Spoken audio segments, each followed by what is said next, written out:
ہاں غلام تھے بیچارے یا نوجوان تھے. نوجوانوں پر بزرگوں کو خود ہی حق حاصل ہوتا ہے جو چاہے کرے. اور غلام تو ملکیت ہوتا ہے, زندہ ذبح کر دے تبھی کوئی پوچھنے والا نہیں.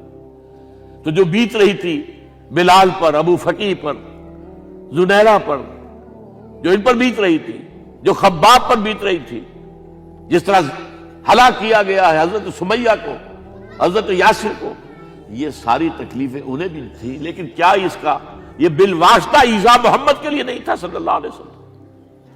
آپ کے ساتھی آپ کی جانثار ہیں, لیکن آپ ان سے بھی کیا کہیں, فصبروا فصبروا فصبروا. جب ابو جہل بدترین ٹارچر کر رہا تھا حضرت سمیہ اور حضرت یاسر کو رضی اللہ تعالی عنہما, آپ کے علم میں ہے کیسی کیسی ٹارچر کی ہے. جوان بیٹے کو باندھ دیا ایک ستون کے ساتھ, اس کی نگاہوں کے سامنے برہنہ کیا ہے ماں کو.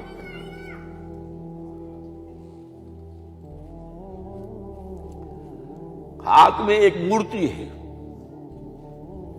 جب تنگ آ گیا, ستا کر تنگ کر کے مار مار کے حضرت سمیہ ٹس سے مس نہیں ہو رہی. کہتا ہے تم ایک دفعہ کہہ دو سمیہ کہ ہاں اس مورتی میں بھی کچھ ہے, میں تمہیں چھوڑ دوں گا. انہوں نے تھوک دیا, برچھا مارا ہے شرمگاہ کے اندر.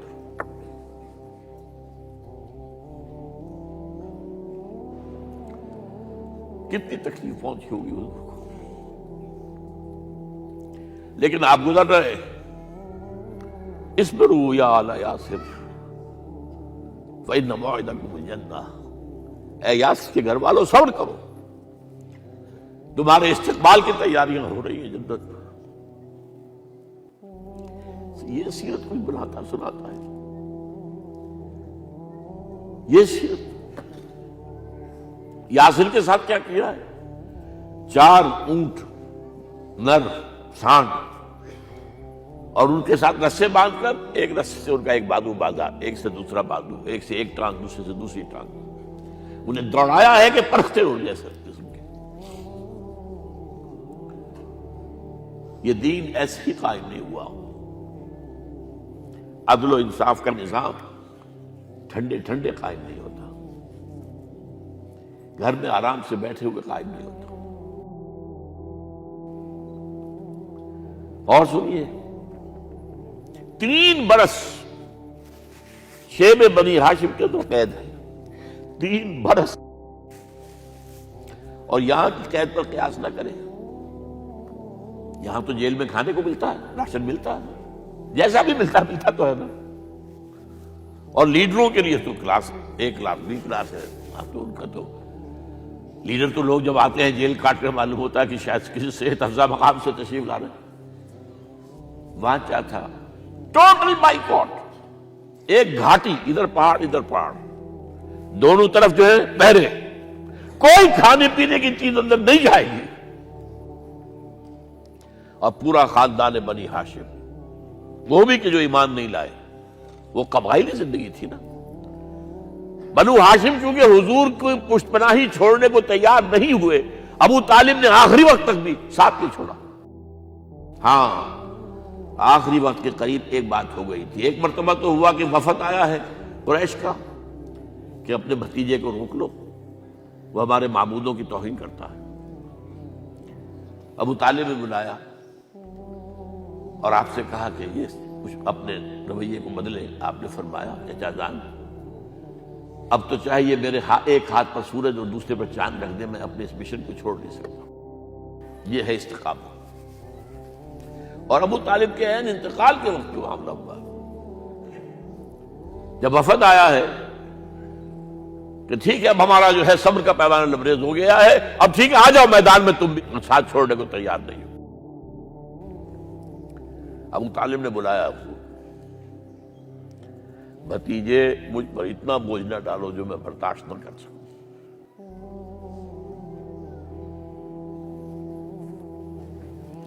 حضور کی آنکھوں میں آنسو آ گئے. چچا جان اب تو یا یہ بات پوری ہوگی یا میں اپنے آپ کو ختم کر دوں, اسی میں ختم ہو جاؤں. 12 شیب بنی ہاشم میں 3 برس اس حال میں گزرے ہیں ٹوٹل بائیکاٹ، کوئی کھانے پینے کی نہیں۔ کچھ لوگ تھے شریف النفس، مثلا حکیم بن حزام تھے رضی اللہ تعالیٰ، اور بعد میں ایمان لے آئے۔ حضرت خدیجہ کے وہ رشتے دار تھے، وہ پہاڑ پر چڑھ کر ایک طرف سے رات کی تاریکی میں، دونوں دروازے تو بند ہیں، پہاڑ پر چڑھ کر چوٹی سے نیچے اتر کے کوئی چیزیں کھانے پینے کی دے آئے تو دے آئے، بس صلی اللہ علیہ وسلم۔ کوئی اور ایک آدھ ہوگا ایسا۔ یہاں تک نوبت آئی ہے کہ بنی ہاشم کے یہ پھول جیسے بچے معصوم بھوک سے بلبلا رہے ہیں، اور اس کے سوا کچھ نہیں ہے کہ سوکھے چمڑے ابال کر اس کا پانی ان کے حلق میں ٹپکا دیا جائے۔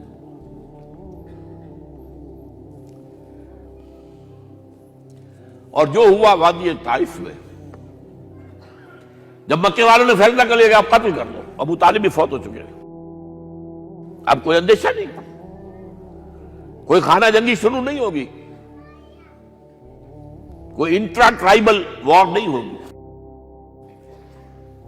تو آپ طائف گئے ہیں۔ شاید وہاں کے 3 سردار تھے بڑے، اور یہ طائف اصل میں قریشی کا سمجھیے کہ یہ ان کا گرمیوں کا یہ صحت افزا مقام تھا۔ یہ تمام جو سردار تھے مکے کے، ان کی جائیدادیں وہاں کی، باغات تھے،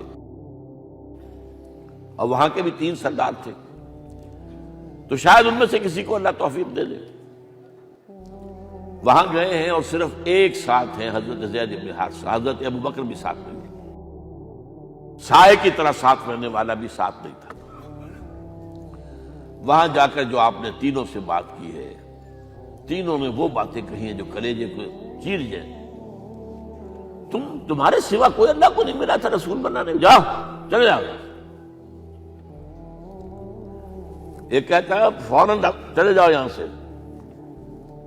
اس لیے کہ ہو سکتا ہے کہ تم سچے ہو تو کہیں میں تمہاری توہین نہ کر دوں، اور یہ بھی ہو سکتا ہے تم جھوٹے ہو تو جھوٹے کو میں منہ نہیں لگانا چاہتا۔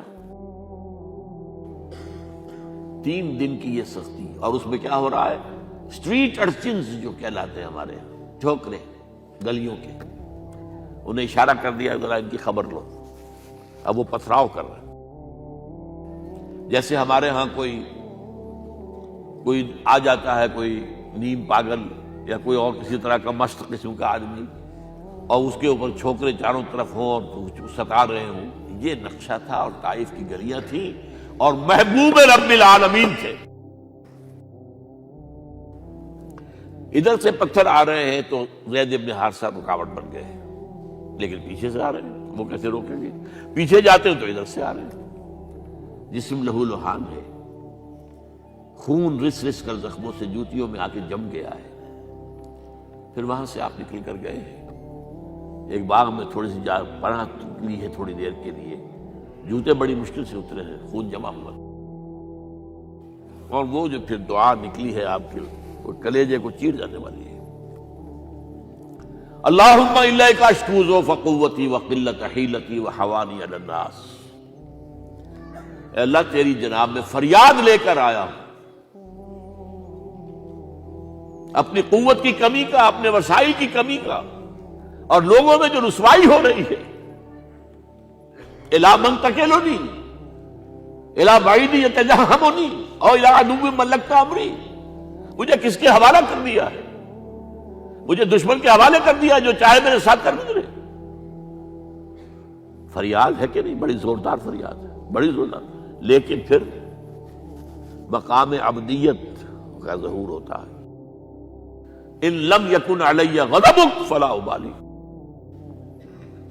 اے اللہ اگر تو ناراض نہیں ہے، مجھے اندیشہ یہ ہو گیا کہ کہیں تو ناراض تو نہیں ہو گیا ہے، کہیں تو نے میرا ساتھ تو نہیں چھوڑ دیا ہے۔ اگر تو ناراض نہیں تو مجھے کوئی پرواہ نہیں، جو ہو سو سر تسلیم خم ہے جو مزاج یار میں آئے۔ واپس آئے ہیں تو مکے میں داخل نہیں ہو سکتے تھے، وہاں تو قتل کا فیصلہ ہو چکا۔ باہر ہی آپ نے ڈیرا لگایا، زید بن حارثہ کو بھیجا، فلاں شخص کے پاس جاؤ کہ تم اگر امان میں لے لو محمد کو تو محمد آ جائیں، میں تو میری یہ پوزیشن نہیں ہے، میں قریش کے مقابلے میں امان نہیں دے سکتا۔ دوسرے کے پاس بھیجا، اس نے بھی کچھ ایسے جواب دے دیا۔ تیسرے کے پاس جب گئے حضرت زید، مطعم بن عدی، اس نے کہا ٹھیک ہے، میں امان دیتا ہوں محمد کو، وہ آ جائے مکے میں۔ حضور سے آگے کہا، حضور نے فرمایا نہیں جا کر کہو، آ کر لے کر جا۔ کیوں؟ کیا پتا اچانک جو ہے میرے داخل ہوتے ہی کوئی مجھ پر حملہ کرے، قتل کر دے۔ وہ تو یہ کہہ سکے کہ ہمیں کیا پتا تھا کہ مطعم نے جو ہے امان دی ہے، I never knew it۔ اب یہ قبیلے کے اندر یہ ہوتا تھا کہ ایک نے امان دے دی، سب کی طرف سے امان۔ لہذا حضور نے فرمایا آ کر لے کر جاؤ۔ وہ اپنے 6 بیٹوں کو ہتھیار سجا کر لے کر آیا ہے اور پھر لے کر گیا حضور کو، کہتا ہوا گزر رہا ہے راستے میں، لوگوں سن لو محمد میری امان میں ہے صلی اللہ علیہ وسلم۔ اس لیے آپ کو مکے کے اندر پھر 2-2.5 سال مزید رہنے کا موقع ملا ہے، اور اتنا بڑا احسان آپ نے مانا پھر مطعم بن عدی کا کہ غزوہ بدر میں جب 70 اسیر تھے قریش کے حضور کے پاس، تو آپ نے فرمایا تھا کہ اگر آج مطعم زندہ ہوتا اور وہ سفارش کرتا تو میں ان سب کو چھوڑ دیتا بغیر کسی فدیے کے۔ بہرحال یہ چند باتیں میں نے آپ کو بتائی، باقی تو یہ کہ غار ثور ہے کیسی کیسی، اور پھر غزوہ بدر سے پہلے کی رات ہے، اور وہ آپ کا زندگی کا طویل ترین سجدہ ہے اس میں، جہاں تک یہ الفاظ بھی آپ نے کہہ دیا، اللہ اگر کل یہ جو 313 یہاں جمع ہیں اگر یہ ختم ہو گئے تو پھر قیامت تک تیرا نام لینے والا کوئی نہیں ہوگا، میں آخری رسول اور میری یہ 15 برس کی کمائی ہے۔ اس پر کہا حضرت ابوبکر نے، وہ پیردار کی حیثیت سے کھڑے تھے، کہ حسبک حسبک، حضور بس کیجئے بس کیجئے۔ بہرحال بدر ہے، احد ہے، زخمی ہوئے ہیں، دندان مبارک شہید ہوئے ہیں، خون اتنا بہا ہے کہ بے ہوش ہو گئے ہیں، اور خبر اڑ گئی ہے کہ آپ شہید ہو گئے۔ یہ سب کچھ، اور سب سے بڑھ کر حمزہ کی لاش سامنے آئی۔ کیسی لاش؟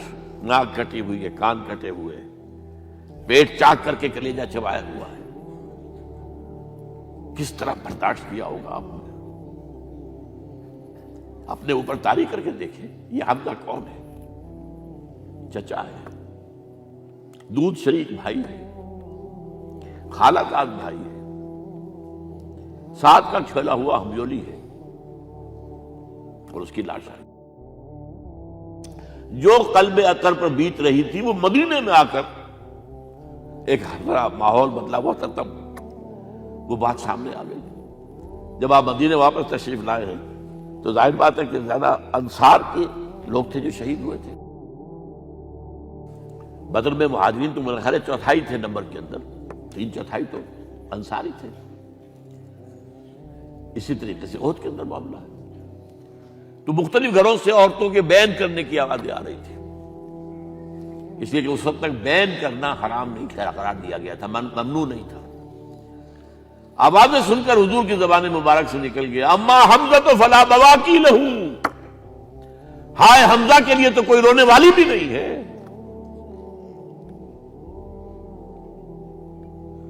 اس پر پھر صحابہ نے، انصار نے اپنے ہاں کی خواتین کو حضرت صفیہ کے ہاں بھیجا، وہ سگی بہن تھی، وہاں انہوں نے جا کے یہ بھی تعزیت کی بہن کی۔ غزوہ احزاب کا آپ نے سن لیا، اسوہ رسول پر نہ معلوم کیا کیا باتیں چیز لوگوں میں مشہور ہو گئی ہیں۔ اسوہ کا لفظ آیا کہاں ہے قرآن میں؟ سورہ احزاب میں۔ وہ اسوہ کیا تھا؟ جب خندق کھودنے کا فیصلہ ہوا ہے تو خندق کھود رہی ہے، حضور بھی لگے ہوئے ہیں، بھاری بھاری پتھر اٹھا کر کندھے پر لا کر باہر پھینک رہے ہیں، پتھریلی زمین تھی، ایک پتھر کسی سے ٹوٹا نہیں تھا، تو حضور نے جو ہے 3 دفعہ جو اس کے اوپر ضرب لگائی تب ٹوٹا ہے۔ لیکن یہ کہ کئی دن کے فاقے ہو چکے تھے، کھانے کو کچھ نہیں، پورا محاصرہ تھا، 12,000 کا لشکر گھیرے ہوئے، یہاں تک کہ آپ کو معلوم ہے کہ گھروں کے اندر بیت الخلا تو نہیں ہوتے، باہر جاتے تھے قضاء، اس کا کوئی امکان نہیں۔ شدید ترین آزمائش جو ہوئی ہے اس کا نتیجہ ایک طرف یہ نکلا کہ منافقین کا نفاق ان کی زبانوں پر آ گیا۔ قرآن مجید میں ہے یہ انہی آیات میں، ما وعدنا اللہ ورسولہ الا غرورا، ہمیں تو اللہ اور اس کے رسول نے دھوکہ دے کے مروا دیا۔ ہم سے کہا تھا کہ قیصر و کسریٰ کے خزانے تمہارے قدموں میں آئیں گے، اور حال یہ ہے کہ اب رفع حاجت کے لیے باہر نہیں جا سکتے، کھانے کو کچھ نہیں۔ اس وقت کچھ صحابہ آئے ہیں حضور صلی اللہ علیہ وسلم سے، دیکھیے فاقے سے کمر دوہری ہوئی جا رہی ہے، ہم نے اپنے پیٹوں پر پتھر باندھے ہوئے، چادروں کے ساتھ پتھروں کسا ہوا تاکہ کمر سیدھی رہے۔ حضور نے اپنا کرتا مبارک اٹھا کر دکھایا، 2 پتھر بنے۔ یہ ہے اسوہ، یہ ہے آپ کی سنت، آپ کا اسوہ حسنہ۔ لیکن اس اسوہ حسنہ سے فائدہ کون اٹھا سکتا ہے؟ لقد کان لکم فی رسول اللہ اسوۃ حسنۃ لمن کان یرجو اللہ والیوم الآخر وذکر اللہ کثیرا۔ اسوہ تو اپنی جگہ ہے، قرآن میں ہدایت سب کے لیے، ھدی للناس، لیکن فائدہ اٹھائیں گے صرف متقین، ھدی للمتقین ہے سب کے لیے، اسوہ سب کے لیے ہے، لیکن استفادہ وہی کر سکے گا جو 3 شرطیں پوری کرے: اللہ اور یوم آخر پر ایمان، اور اللہ کا ذکر کثرت کے ساتھ کرے۔ بہرحال یہ میں نے آپ کے سامنے اس حوالے سے رکھا ہے، یہ اسوہ جو ہے حضور کا، یہ ہم پر اتمام حجت ہے۔ دیکھیے نوٹ کیجئے، پوری نوع انسانی پر اتمام حجت، اسلام کا نظام عدل اجتماعی جو قائم کر کے دکھا دیا، حجت قائم۔ اسے انگریزی میں کہتے ہیں اٹس ڈویبل، کیا جا سکتا ہے، یہ کام ہو سکتا ہے، اس لیے کہ زمین پر قدم بہ قدم چل کر یہ انقلاب آیا، محنت سے آیا، مشقت سے آیا، ایثار سے آیا، قربانیوں سے آیا، تکلیفیں جھیل کر آیا، صبر و مصابرت سے آیا، استقامت و مقاومت سے آیا۔ یہاں پر معجزوں کی کار فرمائی نہ ہونے کے برابر ہے۔ یہاں دھوپ سے بچانے کے لیے کوئی اللہ نے صاحبان نہیں دیا، ظل اللہ علیکم الغمام، اور بھوک سے بچانے کے لیے من و سلوہ نازل نہیں ہوئے۔ غزوہ تبوک میں ایسا بھی ہوا ہے کہ 3 مجاہدین کا 24 گھنٹے کا راشن ایک کھجور،